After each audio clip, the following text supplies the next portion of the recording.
Hello class seventh. मैंने history lesson number second के third part में आपको द बैटल ऑफ तराइन और चोला एम्पायर के बारे में बताया था। अब हमको चोला एम्पायर के ट्रेड के बारे में, उनके एडमिनिस्ट्रेशन के बारे में, उनके एग्रीकल्चर के बारे में, ये सारी चीज़ों को हमको स्टडी करना है, जिसको हम इस पार्ट में देखेंगे। तो सबसे पहले स्टूडेंट, हम चोलों के ट्रेड के बारे में बात करेंगे कि expansion of foreign trade off Cholas. ठीक है स्टूडेंट्स, चोलों ने अपने फॉरेन ट्रेड यानी विदेशी व्यापार और मैरीटाइम एक्टिविटी यानी समुद्री गतिविधियों में उत्कृष्ट प्रदर्शन किया था। उन्होंने जो है अपना प्रभाव, व्यापारिक प्रभाव चाइना और साउथ ईस्ट एशिया तक बढ़ा लिया था। और इन्होंने इंडियन पेनिसुलर यानी कि भारतीय प्रायद्वीप के जो कोस्ट थे, ईस्ट और वेस्ट कोस्ट, उसकी सुरक्षा को बढ़ाने के लिए कड़ी मेहनत इन्होंने किया था। और जो इनके ट्रेड रूट थे, व्यापारिक मार्ग थे विदेशों के साथ, इनको इन्होंने कड़ा सुरक्षा प्रदान किया था अपने मिलिट्री के बदौलत, अपने फोर्सेस के बदौलत। इस पीरियड में इनके 3 विदेशी पार्टनर थे जिनके साथ यह व्यापार करते थे। उसमें एक था टैंग डायनेस्टी ऑफ चाइना, दूसरा था श्री विजया एम्पायर जो कि मलया पेनिनसुलर में पड़ता है, और यहाँ का जो राजा था वो शैलेंद्र था। ये और बगदाद के अब्बासिद कैलिफेट, ये 3 जो थे इनके विदेशी पार्टनर थे जिनके साथ चोल लोग जो थे वो अपना विदेशी व्यापार करते थे। और इनके साम्राज्य में 2 प्रमुख बंदरगाह थे जहाँ पे इनके सामान उतारे और चढ़ाए जाते थे, जिसमें जो पहला बंदरगाह था वो कावेरी पट्टनम था, जो कि कावेरी डेल्टा के नज़दीक कोस्ट पे बना हुआ है। दूसरा जो बंदरगाह था, जो दूसरा पोर्ट था, वो नागापट्टनम था। ये 2 इनके प्रमुख जो है पोर्ट थे, बंदरगाह थे। चूँकि ये दोनों पोर्ट कावेरी पट्टनम और नागापट्टनम दोनों शहरों के किनारे बसे हुए थे, इसलिए इन दोनों बंदरगाहों का नाम कावेरी पट्टनम और नागापट्टनम रखा गया था। ये दोनों पोर्ट टाउन थे, यानी कि बंदरगाह वाले शहर थे। ये दोनों ही जो शहर थे वह व्यापार और कॉमर्स यानी ट्रेड और कॉमर्स यानी व्यापार और वाणिज्य के हब थे, यानी केंद्र थे। और इसके साथ साथ बौद्ध धर्म के लिए ये धार्मिक स्थल भी थे। जब रोमन साम्राज्य का पतन हो गया तो जो चाइना था वह जो है साउथ इंडियन ट्रेडर्स के लिए एक अच्छा व्यापारिक प्लेस बन गया था। अब हम चोलों के एग्रीकल्चर एंड इरिगेशन के बारे में पढ़ेंगे।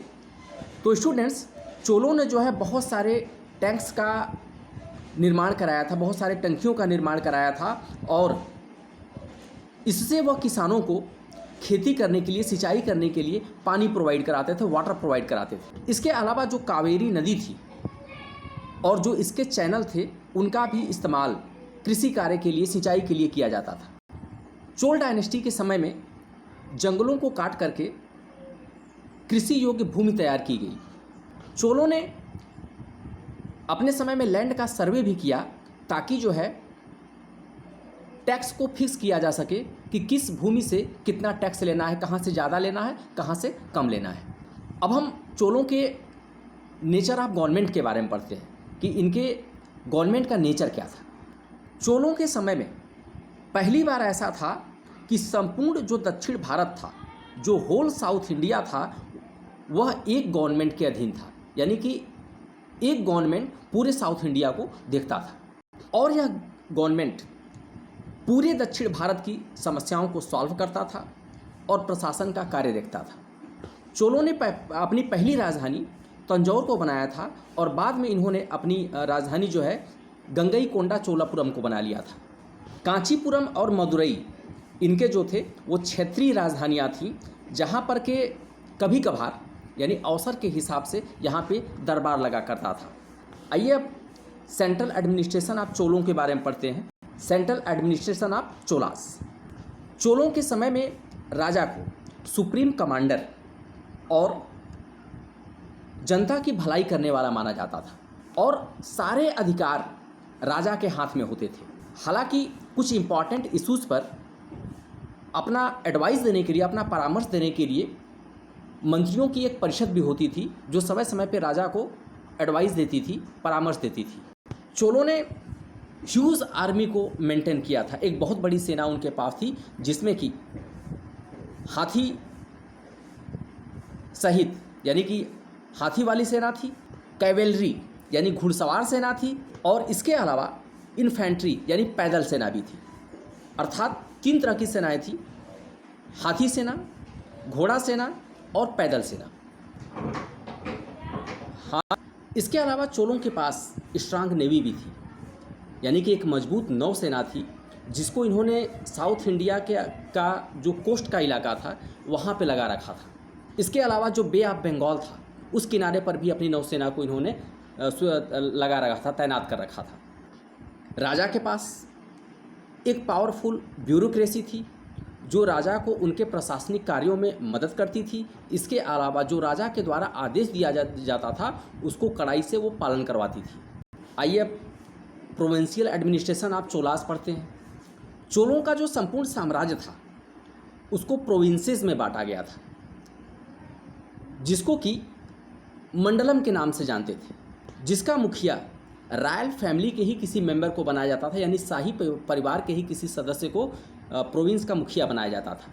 और जो मंडलम होता था वह कोट्टम या वालानाडु में बटा होता था और फिर कोट्टम और वालानाडु जो होता था वह छोटे छोटे नाडु में बटा होता था और हर नाडु में जो होता था गांव का एक ग्रुप होता था, ग्रुप ऑफ विलेज होता था। आइए अब लोकल गवर्नमेंट के बारे में पढ़ लेते हैं। चोलों के समय में जो विलेज होते थे, जो गांव होते थे, जिसको कि हम ग्रामम भी कहते हैं, वो होते थे, उनकी देख रेख गांव की एक सेल्फ गवर्निंग यूनिट करती थी। और सेल्फ गवर्निंग जो यूनिट थी उसकी देख रेख करने के लिए एक असेंबली होता था जिसको कि ऊर कहा जाता था। कभी कभी छोटे छोटे गांव का एक ग्रुप बना दिया जाता था जिसका एडमिनिस्ट्रेशन जो है महासभा के द्वारा देखा जाता था। जो राजा की असेंबली होती थी वह अपने पूरे पावर का इस्तेमाल करती थी और इस असेंबली की देखरेख शाही अधिकारियों के द्वारा किया जाता था। और जो ये असेंबली होती थी यह जो किसान होते थे उनके हितों की देखरेख करती थी। चोलों के साम्राज्य में वनों को काट करके कृषि योग्य भूमि लैंड जो है वो तैयार किया जाता था। इसके अलावा ये जो असेंबली होती थी वह जो है राजस्व वसूलती थी, जो अन्य पारंपरिक बकाया राशि होती थी उसको वसूल करती थी और वसूली करने में यह किसानों के साथ या अन्य पब्लिक के साथ किसी भी तरह का उनका उत्पीड़न न करे, शोषण न करे, इसकी देखरेख के लिए प्रोविंशियल ऑफिशियल्स होते थे, यानी प्रांतीय अधिकारी होते थे। इसके अलावा जो ये असेंबली होती थी वह छोटे मोटे जो वाद विवाद होते थे उनका भी निपटारा करती थी। छोटे मोटे अपराधों के लिए दंड के रूप में व्यक्ति को फाइन किया जाता था, उसको फाइन देना पड़ता था, या इसके अलावा उसको राजकोष में कुछ चंदा देना पड़ता था। और जो बड़े अपराध होते थे जैसे कि मर्डर वगैरह, उसके लिए दंड तो दिया जाता था और उसके दंड के साथ फाइन भी देना पड़ता था। आइए अब स्टडी करते हैं the temple architecture and bronze sculpture के बारे में। चोल राजाओं ने बहुत सारे मंदिरों का निर्माण कराया था और उनको बहुत सारी संपत्ति चंदा के रूप में दिया था। जो मंदिर होते थे वह केवल पूजा के ही स्थान नहीं होते थे, बल्कि वह इकोनॉमिक एक्टिविटी के भी केंद्र होते थे, यानी कि आर्थिक गतिविधियों के भी केंद्र हुआ करते थे, जिससे कि संपूर्ण समुदाय को बेनिफिट होता था, लाभ होता था। इन मंदिरों में ब्रोंज के या पत्थरों को काट करके मूर्तियां बनाई जाती थी, जिससे कि मंदिर को लाभ होता था।